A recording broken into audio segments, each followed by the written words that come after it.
Randiglio. Hai vero, tu devi dare a sapere. Hai ragione, ma.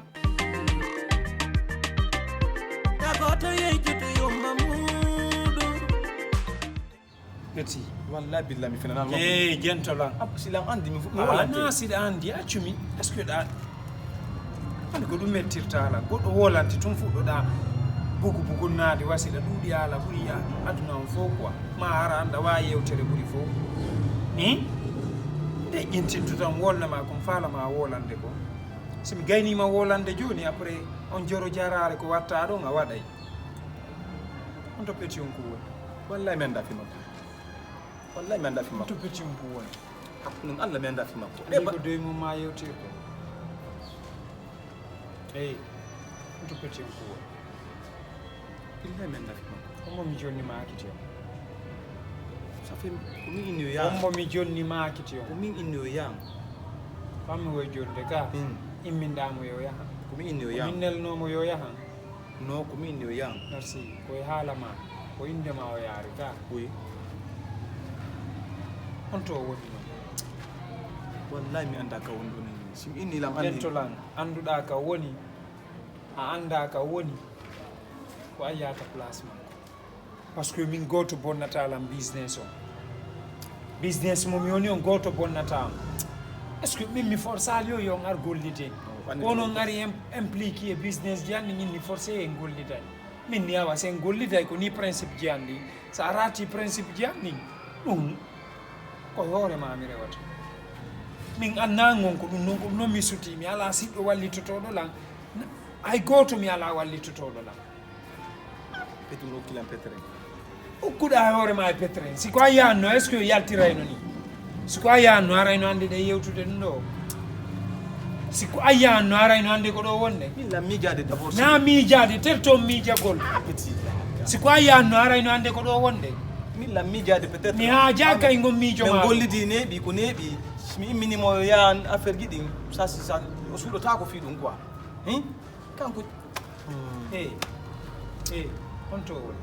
wallahi mi andali mi noddimo mi yehi ka maɓɓe quoi ok joni noon an ka wonɗa ɗo ibande mo hande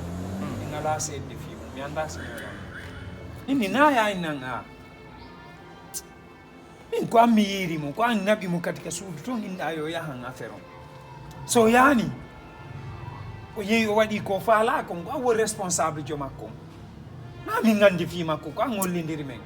depuis là mi wolannoma minuma mi hoolaki kum petit um inɗalan ha ko petit um ma o yangodi waɗi ni mo mari client on client makko min mi yaali depuis ñande kum petit um ari ko ñamale tun ewti ñamale hotino hokki e petrenji anda yintini yimɓe ɓe ñawli mi ñawloyo makiti kadi tout dernier man ɗo ƴetton ɗum ɗo waɗiron ni mottino il m'a trahi mayin joni andi ko watte hombo joni mameti tun feki wabbula yewten yabboma andi ko temple ni so yaltini ɓe ko noju ara noon ko a on a joni abbula mi explique non ara ko a explique naala ngon ko ɗuma peti pertu waɗi e nanngu on ko trahison waɗi e nanngu on ena ngamen ko trahison waɗi min ko jamfiɗam est ce que ko min o jamfi ko an o jamfi ay on calcule makiti yo metta ƴumay peti peti ene añata ɓiɗɗo hay so ala hunde ijaja jeyna boyuma mamadou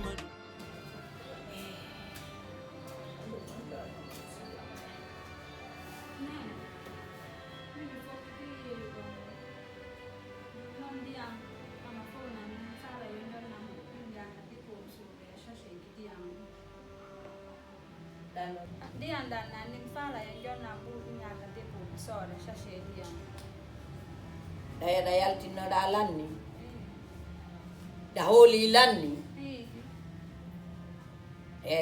ɓan tijite maɗe ya hooli ɗan fof ɗan lanni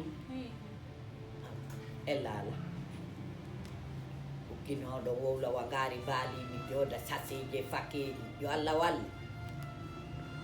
Allah immi addanoyam ɗo sakko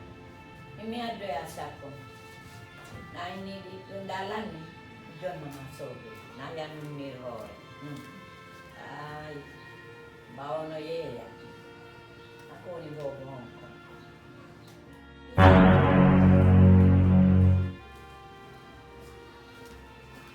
ko wonda yinde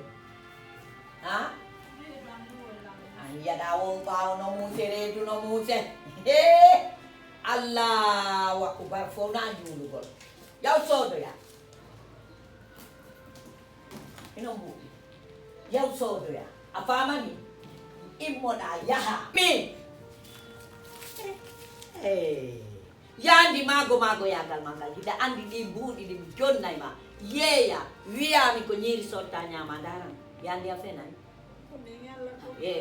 yandi goɗɗo ita hakkunde mum Allah weccade yandi a fenay yandi kala mboɗi ko yeeyɗa da ƴettude jonaɓe worɓe kayasi yoɓe soodu ataya yoɓe soodu yahu wiya nene ma maayi ko sina nene ma wonduɗa ɓe moƴƴa komi wiyata moƴƴa yettoɗa aduna miɗo moƴƴi kam moƴƴa miɗo moƴƴi kam a wayimo imo daran tan ida andi mboɗi kala komi jonnuma ara wiyami koya soodu ñami ko jake worɓe jonnata billahi tawi billahi oray du no mako ko hanno na sabu non hanno na sabu heno yaani kom jonno mako bi artoya inna aji sodi ko nyama a haray ko nyamali he mi do moƴƴi kam moƴƴa yaande a yetti ke aduna mi moƴƴa fekiti goto ɓuram yo manko ya andali la nyumbu manko ara wiyami a joni a sodi a nyami de kay andi ya joni be sukaɓe ka yasiɗo ɓe soda yawu ɓe soda hay ko wuttete ko ɓe soda a inni moƴƴa yetti ke aduna Allah o fof mi moƴƴa si a tawi lando wande billahi mi hollete moƴƴa mi hollanima hay fuytaw ko sama kala mi kapite ɗum e ngal ɗo mi tamete mi hollanima ayɓe mawatama ayangani kenene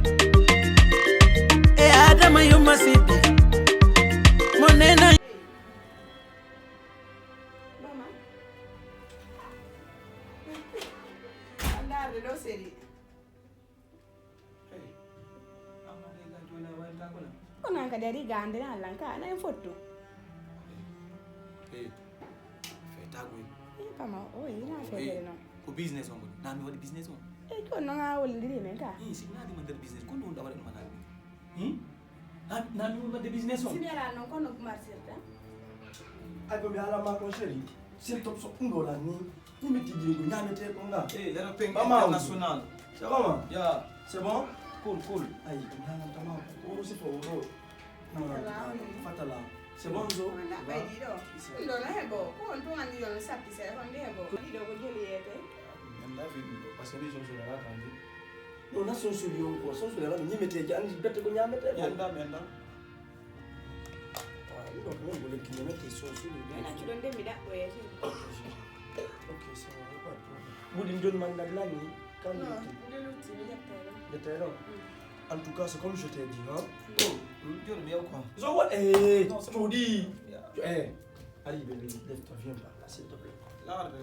allez viens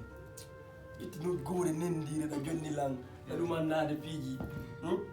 tare ka temple do e gi jemma bilan ka temple do c'est lu yegi jem Allah c'est le temple fiju me andi getu man joni ki tum fiya rasulani zo be ko getu man dil fo andi kon da beten zo ay dil me de wadde to y a pas de problème dile ton mais gorko sa dabbe jawdi ni ko debbo rabata halka nabe buyi goto gorko so wona e sérieux jokka sobe jimu goto mo rabata parce que sa jokki jiwo déjà tawa convaincre a convaincre non jiwa laba a convaincre jiwa ura